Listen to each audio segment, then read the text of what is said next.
Olá, investigadores, tudo bem com vocês? Eu sou a Monique e está começando mais uma investigação em série para vocês. O nosso caso de hoje é muito esquisito, é sobre um jovem que desapareceu falando no celular. Então, se você já gosta desse tipo de conteúdo, te convido a deixar o like, se inscrever no canal e ativar as notificações. Vou deixar aqui embaixo as minhas redes sociais porque temos o Instagram e também o Facebook do Investigação em Série. Dito isso, bora pro nosso caso de hoje.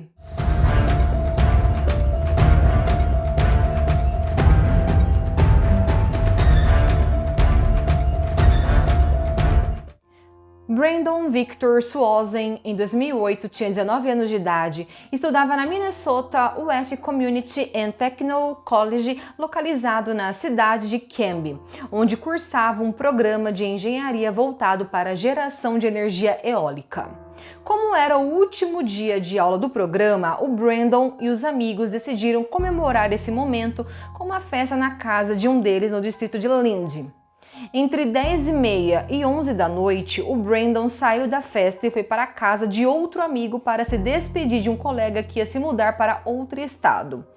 Brandon não parecia estar bêbado ou intoxicado, de acordo com os amigos que estavam na primeira festa. Testemunhas da segunda festa em Canby disseram que ele tomou uma dose de uísque e saiu depois da meia-noite para voltar para casa, no distrito de Marshall. Por volta da 1h15 da manhã do dia 14 de maio, Brandon bateu com o carro e caiu uma vala ao longo de uma estrada de cascalho. Ele tentou ligar para seus amigos, mas ninguém atendeu. Por volta da 1h50 da manhã, Brandon ligou para os seus pais, chamados Brian e Annette, e contou o que aconteceu com ele e que precisava de uma carona. Ele disse que estava na estrada entre as cidades de Marshall e Lindsay e deu sua localização. Ele também disse que não estava ferido, ele só não conseguia tirar o carro da vala sozinho e precisava de ajuda ou de uma carona. Quando seus pais chegaram no local onde o Brandon deveria estar, eles não conseguiram encontrá-lo. Então a sua mãe ligou no celular e aí eles combinaram de piscar os faróis do carro porque assim ficaria mais fácil cada um ver o outro. A mãe dele disse que conseguia ouvir o barulho do Brandon mexendo nos faróis do carro, só que ela não conseguia ver luzes nenhuma. Com isso, a mãe do Brandon disse que ela estava piscando os faróis do carro e o Brandon também disse que estava piscando. Chegou uma hora que o Brandon ficou irritado e disse: "Poxa, como é que vocês não estão conseguindo me ver? Eu tô piscando aqui os faróis do carro." E aí o que acontece, gente, que o mais esquisito é que ninguém se viu. O Brandon não viu seus pais e os pais dele também não viram ele piscando o carro. Gente, isso é muito esquisito. Depois de tudo isso que aconteceu, gente, o Brandon desligou o telefone na cara da mãe dele e a sua mãe ligou de volta, se desculpando porque gritou com ele. Eles acabaram discutindo no telefonema. O Brandon disse que de onde estava conseguia ver as luzes da cidade de Lindsay e que iria sair do carro e começar a caminhar em direção à cidade. O Brandon disse para os pais que os encontraria em um estacionamento local. Os pais concordaram, mas resolveram que era melhor continuarem no telefone se comunicando durante todo o tempo. O Brandon explicou para seu pai que ia cortar caminho pelo campo para chegar mais rápido. Enquanto ele caminhava, ia descrevendo o caminho que fazia para seus pais. Ele passou por estradinhas de cascalho, comentou sobre 2 cercas pelas quais passou e disse que estava ouvindo barulho de água. Essa ligação, gente, durou 47 minutos quando de repente o Brandon gritou: "Ah, que merda!" e a ligação foi desligada. O pai de Brandon disse que soou como se Brandon tivesse escorregado ou tropeçado e caído. Os pais dele tentaram ligar diversas vezes, só que o Brandon não atendia e o telefone chamava até que uma hora começou a cair na caixa postal. E isso aconteceu durante a noite toda, até que na manhã seguinte o telefone parou de chamar e as ligações iam direto para a caixa postal. Os seus pais ficaram desesperados, eles continuaram procurando até 6h30 da manhã, até que não tiveram nenhum resultado e decidiram procurar as autoridades. E como sempre, a polícia fala para os pais não se preocuparem, porque o jovem é assim mesmo, eles saem não dão notícia, mas logo mais eles voltam para casa, e foi essa a reação da polícia. Mas com a insistência dos pais, a polícia solicitou os registros telefônicos do celular de Brandon e viram que ele na verdade estava perto do distrito de Potter e não de Lindsay, como ele tinha falado. Potter fica a 30 quilômetros de Lindy, um lugar completamente diferente em outra direção. Gente, como ficou claro que o Brandon estava errado sobre a sua localização, a polícia começou a levar o caso mais a sério e os oficiais foram enviados para o local para procurar o Brandon e o carro. Por volta do meio-dia, o carro foi encontrado próximo à fronteira dos distritos de Potter e Taunton e não foram encontrados danos no carro. Mas as rodas dianteiras do carro estavam elevadas e não seria possível uma pessoa sozinha tirar o carro dali. Ao longo das inúmeras buscas realizadas pela área durante meses após o desaparecimento de Brandon, praticamente nenhuma pista foi encontrada sobre seu paradeiro. Eles também procuraram no rio que corre próximo ao local onde o carro foi encontrado. As buscas no rio foram feitas de barco nas margens e até utilizando mergulhadores. As autoridades interromperam as buscas e assim a família de Brandon assumiram essa responsabilidade, tirando do seu próprio dinheiro para continuar procurando por ele. No total, mais de 250 quilômetros quadrados da área foram cobertos por muitos voluntários, mas a única pista encontrada foi o cheiro de Brandon, que foi rastreado por um cachorro na trilha para o distrito de Potter. Essa trilha é consistente com a conversa de Brandon de 47 minutos com seu pai. Sabemos que ele andou por estradas de cascalho durante a maior parte da conversa.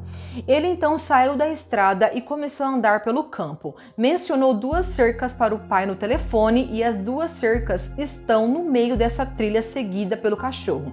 Depois disso, o cachorro pulou dentro do rio. O terreno próximo ao rio é arborizado e irregular. Além disso, Brandon era cego do olho esquerdo, tornando sua percepção de profundidade ruim, especialmente no escuro. Depois que o cão saltou no rio, ele saiu e seguiu em frente, sugerindo então que o Brandon, por algum motivo, entrou no rio, conseguiu sair e continuou andando pela estrada. O cão foi capaz de seguir a trilha um pouco além do rio, até chegar a outra estrada de cascalho. Esse ponto está a cerca de 4 quilômetros do local onde o carro foi encontrado. Apesar das extensas buscas que foram realizadas, houve complicações que podem ter impedido que respostas fossem encontradas. Um exemplo claro disso, gente, é a proteção à propriedade em campos que estejam sendo cultivados, onde não era possível entrar para fazer buscas sem autorização dos donos. Nesses campos próximos ao desaparecimento de Brandon, há lugares que é possível abrigar alguém que esteja perdido, sem recursos, como por exemplo, algum celeiro. Só que as buscas nesses locais, como eu falei para vocês, no celeiro, por exemplo, é necessária uma autorização do proprietário das terras. Então esse proprietário, ele pode permitir, mas também ele pode negar. E também, gente, não ajudou nada o fato do desaparecimento do Brandon ter acontecido na época mais chuvosa do ano no estado. Ou seja, muitas evidências podem ter sido perdidas. Esse caso, para mim, gente, particularmente é muito esquisito, é muito estranho, porque muitas coisas não fazem sentido em relação à noite do desaparecimento. Pode ser que ele tenha morrido naquela mesma noite, mas as circunstâncias de como isso pode ter acontecido faz a gente pensar demais. De acordo com o registro telefônico, gente, a 1h15 da manhã, o Brandon, ele ligou para os seus amigos para pedir ajuda porque o carro tinha caído na vala. De onde ele estava, em Canby, até onde o carro foi encontrado, não se leva mais de 15 minutos para chegar. Então, como ele pode ter achado que estava perto de Lindy, o local que ele afirmou para os pais que podia ver de longe? Leva mais de meia hora para chegar de Canby a Lindy. E como ele não percebeu que não tinha dirigido por tanto tempo assim para quase chegar até Lindy? Será que ele se esqueceu que estava em Canby? Por que Brandon estaria desorientado a respeito de sua localização? Estaria ele bêbado? Cansado? Só que o Brandon estava 100% convencido de sua localização, de acordo com o que ele disse aos seus pais. E ele conhecia muito bem a região, ele cresceu, ele foi criado lá, então realmente é esquisito. Se o Brandon tivesse escorregado durante a ligação com os pais antes dele gritar e tivesse deixado o celular cair nesse momento, é possível que ele tenha perdido. Não seria fácil, gente, encontrar um celular no escuro na floresta, ainda mais que alguns celulares daquela época, estamos falando de 2008, hein, caíam e muitas vezes desmontavam todo. A bateria ia para um lado e o celular para o outro, então ele teria 2 coisas para procurar no escuro. E o celular também pode ter caído em alguma poça d'água, um buraco no rio, rio e o Brandon não conseguiu pegá-lo. E também isso pode significar, é claro, que naquele momento aconteceu alguma coisa com o Brandon e ele não conseguiu atender as ligações. Tem um mapa dos rios dessa área específica de Minnesota, incluindo o rio que estava perto de Brandon. Caso ele tenha caído no rio e se afogado, o corpo pode ter sido levado pela correnteza até o rio Minnesota, que corta todo o estado. Naquela noite, a correnteza estava muito forte, o nível da água do rio estava bem elevado e fazia 3 graus. Bom, se o Brandon realmente caiu no rio, ele pode ter sido levado facilmente, mas é bem difícil que ele tenha conseguido sair. Mas se ele conseguisse, ele sofreria de hipotermia. Bom, gente, eu acho que também não devemos excluir a hipótese de sequestro, mesmo que pareça muito impossível nesse caso. A ideia do sequestro, gente, explicaria o porquê o corpo nunca foi encontrado, ele pode ter sido levado para um outro estado vizinho. As buscas pelo Brandon duraram 10 anos, e se ele estivesse naquela região, naquela área, eu acredito que já teriam encontrado ele. Mas o mais esquisito é que eles não encontraram nem o celular, nem a roupa, nem corpo, nada. E é claro que temos que admitir que as chances dele ter encontrado alguém naquele horário, no mato, no escuro, que resolvesse sequestrá-lo, assim, são mínimas as chances, vocês não concordam comigo? Algumas pessoas que moravam na mesma região onde o Brandon morava dizia que ele tinha uma dívida de drogas com alguns traficantes e por isso ele foi morto. E uma dessas pessoas disse que o Brandon foi para um campo e ele foi moído com ração de gado. E um outro morador local disse uma coisa muito menos bizarra que isso que eu falei pra vocês, que há rumores de que o Brian ele está enterrado na Dakota do Sul, que faz fronteira com aquela região do rio. O Brandon, gente, é destaque no banco de dados do Programa de Apreensão Criminal Violenta do FBI, junto com outras 71 pessoas. Ele está na parte de pessoas desaparecidas, o que significa que o FBI acredita que ele tenha sido vítima de um crime violento, provavelmente homicídio. Se fosse o caso de uma pessoa desaparecida que se perdeu no campo ou caiu em um rio, ele não estaria nessa lista. E o problema dessa teoria que o Brandon deve dinheiro e foi morto por traficantes é que esse traficante tem que ser muito ligeiro para conseguir encontrar a pessoa no meio da madrugada em um campo, a não ser que ele tenha seguido o Brandon a noite toda. Mas uma das teorias possíveis do que aconteceu com o Brandon é que ele caiu no rio, conseguiu sair e continuar andando por algum tempo. Mas por causa do frio, em algum momento ele acabou morrendo por causa da hipotermia. Olhando nesse contexto, o Brandon ele estaria andando pelos campos e a única coisa que estava passando na cabeça dele é que ele precisava encontrar abrigo. Talvez ele tenha percebido que não conseguiria ou que estava trancado. Ele estava prestes a desmaiar e pensando que se ele se aconchegasse ao lado ou embaixo da máquina, ele poderia tentar dormir e de manhã o fazendeiro veria ali e o salvaria.